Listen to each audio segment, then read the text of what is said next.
Hello, everybody, and welcome to another episode of Dental Disruptors Podcast. My name is Jake Larson, your host. This is my co-host, Clint Berry, and today's a special episode for us. We have our friend Dallin here, not only because Dallin's here and he's awesome, we're going to tell you why he's awesome, but because this is the first episode that we've ever recorded with a guest in person. So if you're only listening to the audio version of this, jump over to YouTube and you can see what it looks like when we're all here in office with a guest in person. Yep. Pretty awesome. Definitely don't stop listening to go do it because it's not that cool. But anyways, Dallin, thanks for joining us. We're glad you're here with us today.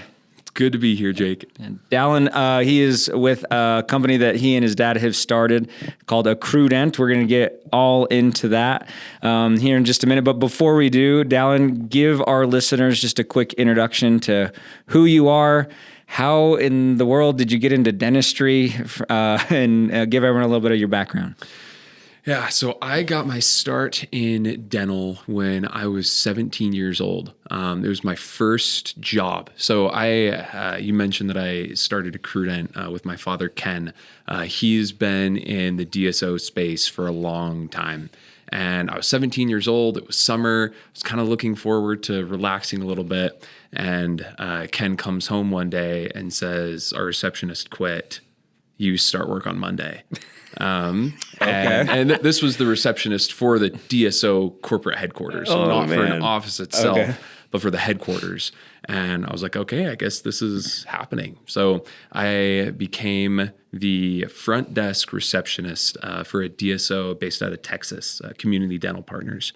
And it was one of the most, and I shouldn't say this because they've been really, really good to me, but it was one of the most boring positions I've ever had in my life. Because really what they needed was a body in the chair. Like they needed someone just in case someone called. Yep. So yeah, just in case someone called, so that when the packages arrived, someone was there to sign for them, so that if someone visited, I can go back and get the right person. It's like 2 hours of work for an 8-hour workday.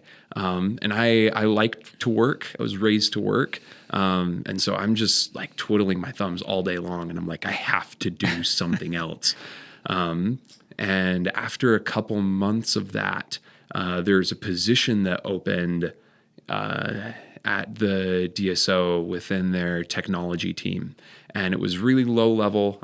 They just needed someone to like field tickets and take calls from offices when stuff broke and that kind of thing. But I heard about it and I said, anything is better than what I'm doing. Like I'm not qualified. I don't understand computers. Like I thought they were interesting, but I just never touched it before. But I was like, anything sounds better than what I'm doing right now. So I applied. Fortunately for me, they were really big on internal promotion. If they had someone that they liked, they would always rather teach them and train them to do something different than risk it bringing on someone new from the outside. So I joined up, and within 2 or 3 days, I was like, this is what I want to do for forever. This is awesome. Nice. Great mentors there that were willing to explain not just the dental industry, but also technology, computers, software, programming, just how all of it worked. I've got many memories of 5 o'clock hitting, everyone clocks out, and then I've got one of my bosses to my right and one of my bosses to my left. I'm like, okay, I have this question. And then next thing you know, 2 or 3 hours later, we're all still at the office, just digging into random topics. So that was my start into the DSO industry. That was my start into technology. And I've been here ever since. So CDP is in Dallas area? Yeah, headquarters is in Denton. Is that where you were? Did you grow up there? Yeah, my family moved around a lot. We moved, I think, 11 times before I left the house. And they've moved an additional 6 times since then. Wow. So very nomadic, experienced a lot of different places, but my high school years were in that part of Texas. Okay, cool. Yeah, we have connections to CDP. We love them. They're actually pretty forward thinking from the technology side. They have in-house developers. Yep. Like it's pretty awesome.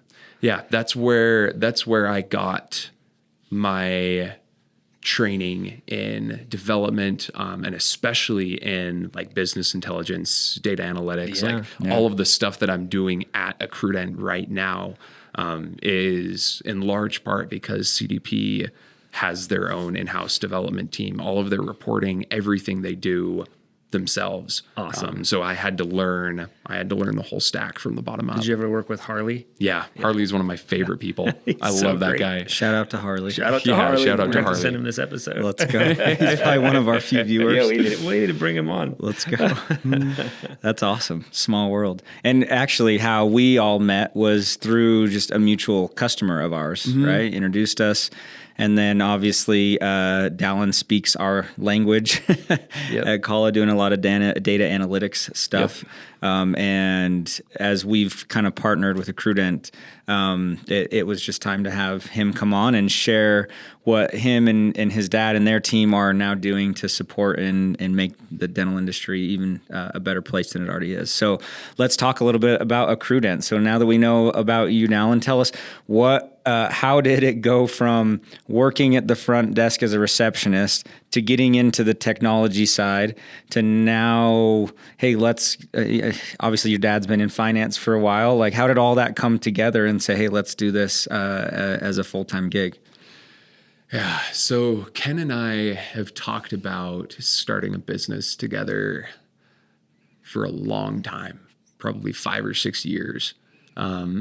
And it was always like an interesting idea to me. And maybe about a year ago, we both got to the point, like me about to graduate college, trying to think about what it was I was going to do. Ken was at kind of a transition point. So we got to the point where we sat down and we're like, okay, if we're going to do this, we need to do it now. But what's our offering? Like, what can we bring to the market that is going to make a big impact? We talked about a lot of things, both inside and outside the dental industry, but because of our experience here, it just kept coming back. So we talked to a lot of DSOs about what problems they're finding, what they need solutions to, and we just kept on coming back to this idea of accrual accounting. And after hearing that enough times, Ken and I decided that like that would be the code we'd try to crack. We would figure out how to bring accrual into the dental industry.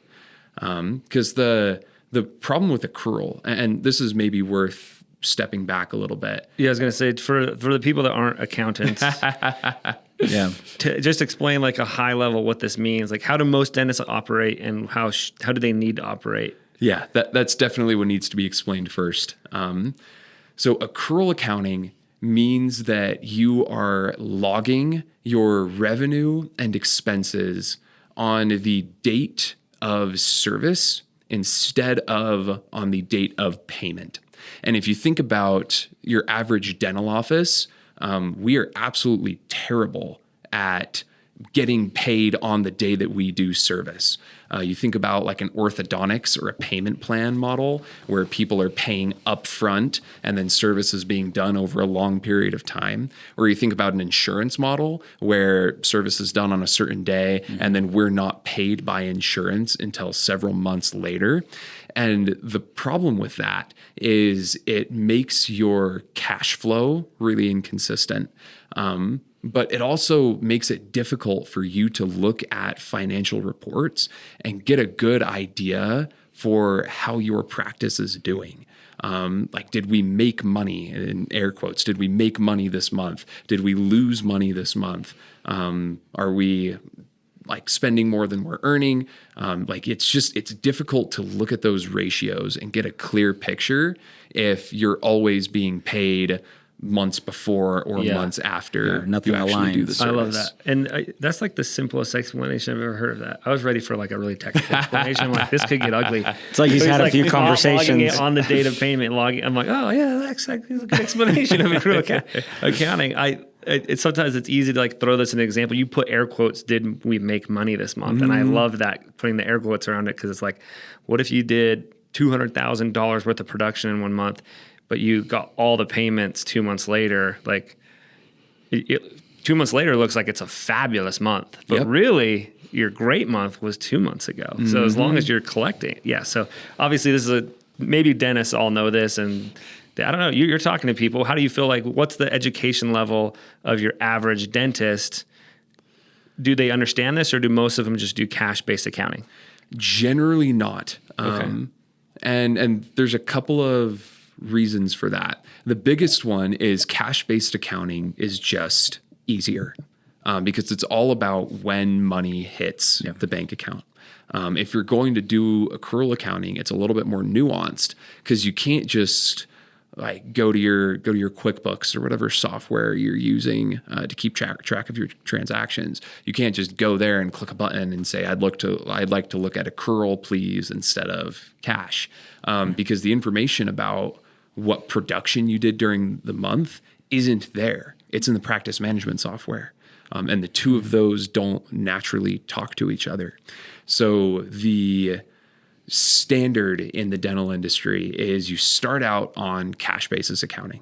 And to be honest, for a single practice, 2 to 3, sometimes even just one doctor, they've got their hands in everything. They know every patient that's being seen. They're aware of every transaction, supplies, payroll, all of that stuff. Cash basis works fine. It's once you start scaling up that from a top level business perspective, the doctor or the business owner, whoever's running things, they can't be in every practice every day. They're not aware of every transaction that's happening. And it's at that point in time that accrual needs to be implemented so that you can get that clearer financial picture. And for the most part, we find that dentists aren't super educated on that. And I'll make this comment too. We find that those who know about it, usually the message is to put off converting to accrual accounting as long as possible. People say, like, do not do it until you absolutely have to, because historically it's been hard. You've got to get data from the practice management software. You've got to get data from your payroll system. You've got to understand your supply cycle. And when you're buying supplies, how long do they last? There's lots of pieces that come into play. And so for the most part, people in the dental industry have said to put it off until you absolutely need to put it in place. Okay. So what would be an indicator historically that it's time, that it's absolutely necessary? Like, at what point are you like, okay, we've pushed it off as long as we can. Now we don't have a choice. What would that be? But then after you answer that question, I want to get into like, well, the benefits of doing it earlier. Mm-hmm. Well, and it sounds like that's not the case anymore. So answer that question. But it sounds like he's saying historically, I bet that still exists to some extent because it's still hard to do. Mm-hmm. So I'll answer those in that order. So the first question, what was the first question? The first one is like, what were the indicators that, okay, we've pushed this off for as long as we can. Now we can't wait any longer. Is it mainly acquisition when that comes, or are there anything else besides that? That's the one that came to my mind too, but I was curious if there was anything else. Yeah, so acquisitions are usually the most ubiquitous reason. Because the interesting thing is, if you are in a business where you are selling a product, you legally have to be on accrual accounting. Yeah. Mm-hmm. If you are providing a service, then you can be on cash accounting or accrual accounting, depending on how you want to run your business. Dentistry can kind of be a weird middle, but at the end of the day, we're definitely a service. Totally. Yeah, service-based business. But anyone who's in the financial world, so we're looking at private equity, we're looking at banks, they understand the importance of accrual accounting. And for the most part, if your books aren't on accrual, private equity is not going to be interested. And even if they are interested, you're going to get a significantly smaller multiple on your EBITDA if you're not on accrual, because they can't look at your P&L, your financial reports. They can't look at anything with any degree of confidence. They don't speak the language that your reports are in. So even if they're willing to do a transaction when you're not on accrual, they're going to give you less money for it just because you're a higher risk to them. Yeah. They don't really know what's going on. Because to your example earlier, the really good month was 2 months ago. Yeah. But then you collected the revenue now. And the true performance of what's going on, and are your numbers only looking good because 6 months ago you had a really good, and now you finally collected, right? Like the truth is behind many layers when it's cash based. Exactly. So that's probably the primary reason is private equity. But then the other reason is from an operations perspective, like the way that the executives of a DSO influence the company is that they pull levers, right? Like they're not going to make the company more money because they are at the front desk greeting patients and doing a great job or answering every single call. They're not going to make money because they're in the back assisting the doctor and helping them see 2 times more patients. In the DSO industry, oftentimes our executives are dentists, and so they actually can influence the bottom line by producing more. But for the most part, the way that executives make the company more money is they pull levers. And they realize if we implement this change, then we made more money because of that. Or we reduce this cost and it didn't impact our production at all. That's the calculus that they're thinking about. And again, if you're just going based off of cash books, you don't have the ability to pull those levers as an executive. You can't say we implemented this change and it made us more money, because that money is coming either before or after the date of service. And most of the time you don't even know. So let's say you have a great month. You can't say what it was that made that month great. Or let's say you have a terrible month. You can't say what made it bad. It might actually be an indicator that things are just really bad in your revenue collections. Yeah, absolutely. But you don't even know. Yeah, the accounts receivable is like super high. Super high. It was a great month, but it just took us 6 months to get the money. You have $1 million waiting to be collected. Yeah, exactly. Yeah, it could be any number of these things. And accrual is always the foundation to get the financial clarity that you need to make good business decisions. So we find often it's that like private equity is that line, but that secondary line is when really smart executives and founders realize that if they're actually going to pull the right levers and make an impact in their company, they've got to get clear on their financials. It's power up for them. Yep. Right? Absolutely. So that was the first question. What was the second question? Well, then my next question was, you made it sound like, historically they're going to push it off forever as long as they can until they absolutely have to. Is that changing? Like, do you feel like it's easier now than it was?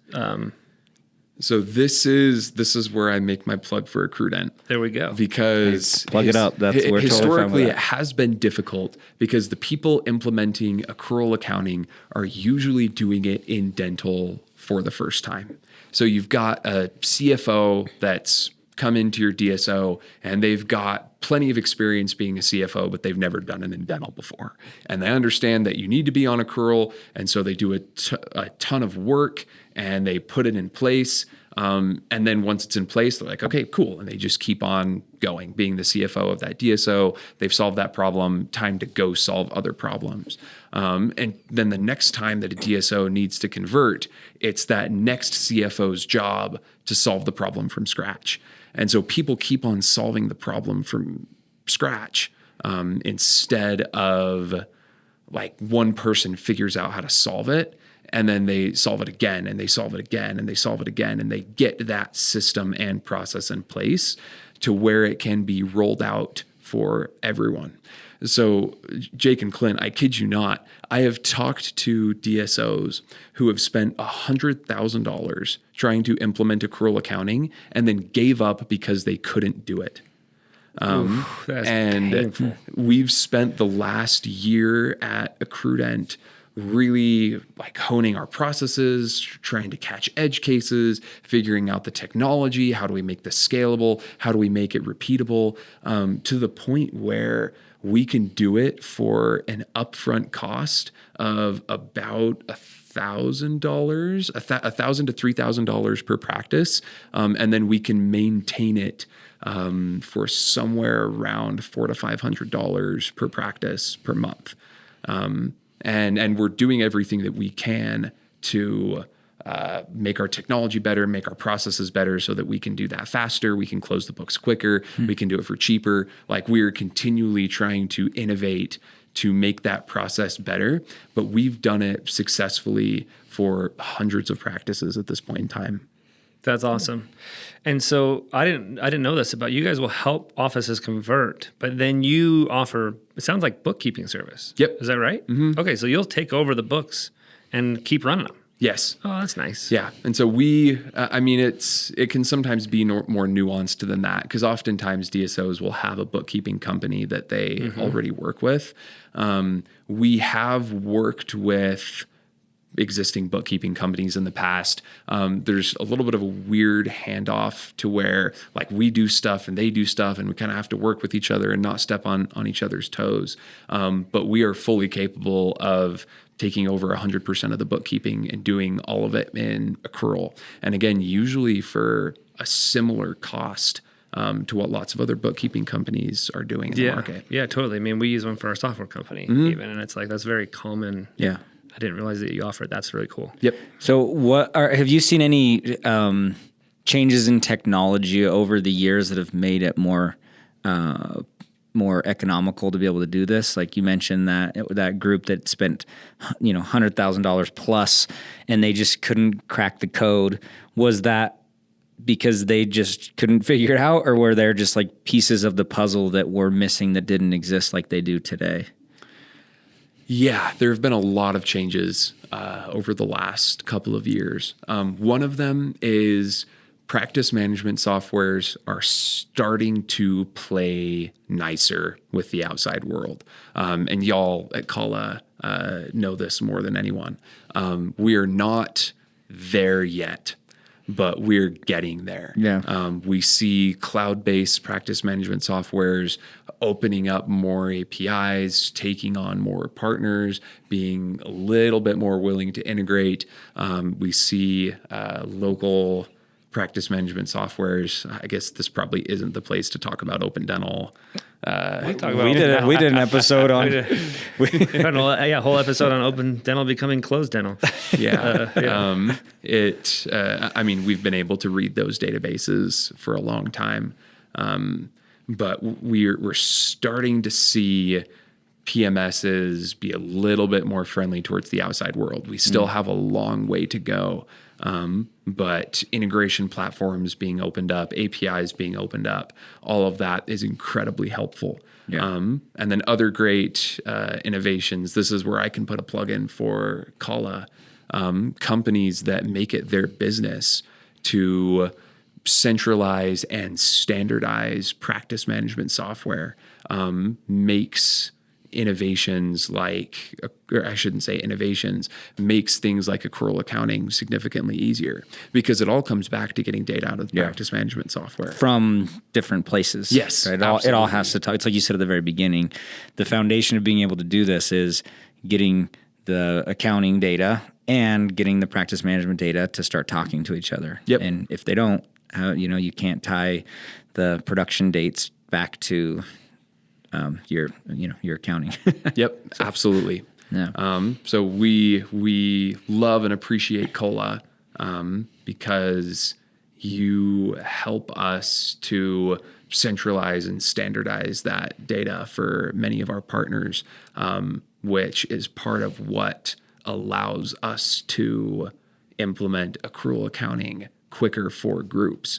Because like my side of the company, what I'm doing every day is like getting into practice management softwares and getting that data out and formatted in a way that we can make the right journal entries and corrections and such in the books, so that accrual accounting is put into place.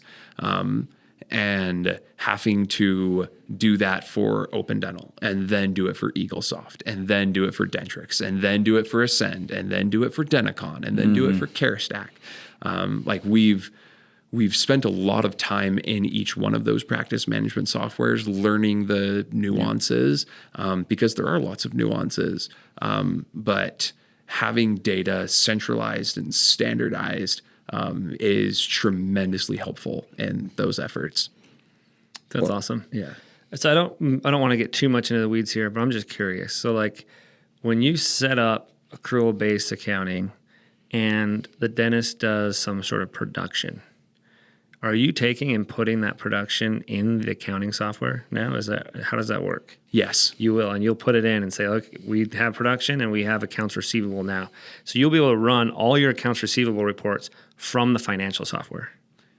In a way, yes. Okay. Yeah.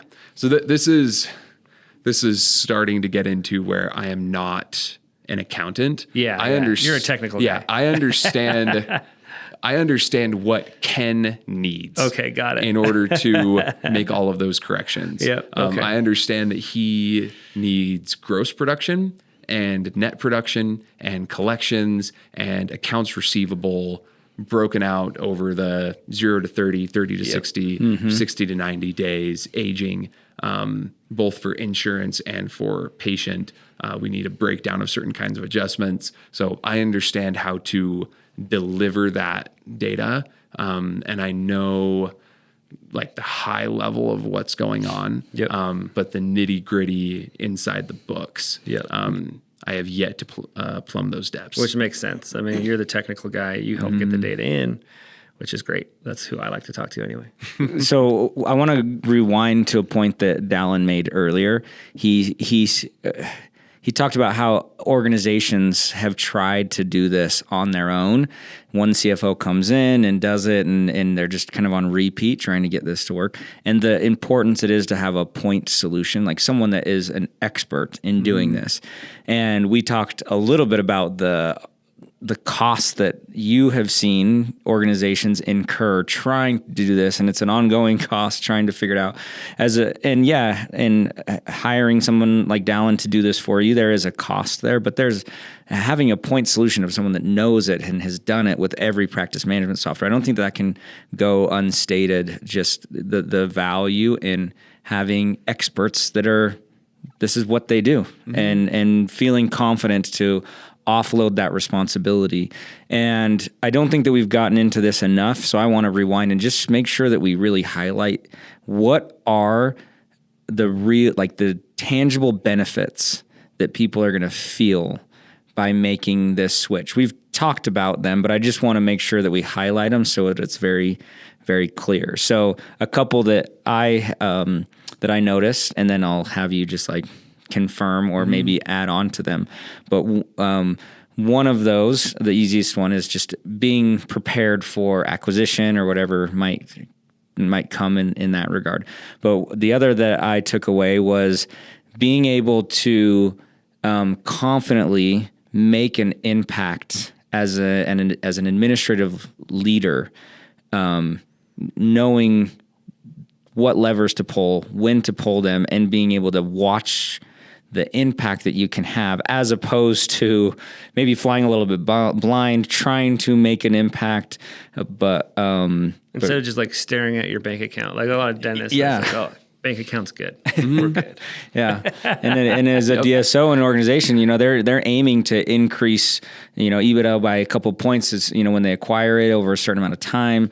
I can't imagine sitting in that seat and trying to impact decisions or impact change that does that when I'm like, well, I don't know, like why was this month good? So those are two very significant benefits that I gathered, just to kind of like segment here some of the benefits, being prepared for acquisition or private equity, wherever that might be, and power up, giving yourself that ability to really make a positive change or a positive impact on the organizations that you're working with. I think that is a really good summary. I'll add a little thing on to both of those. So from looking at the private equity side, it is true that you want your books to be on accrual when you're preparing for a private equity transaction. But oftentimes, just within the financial world, there are benefits aside from that.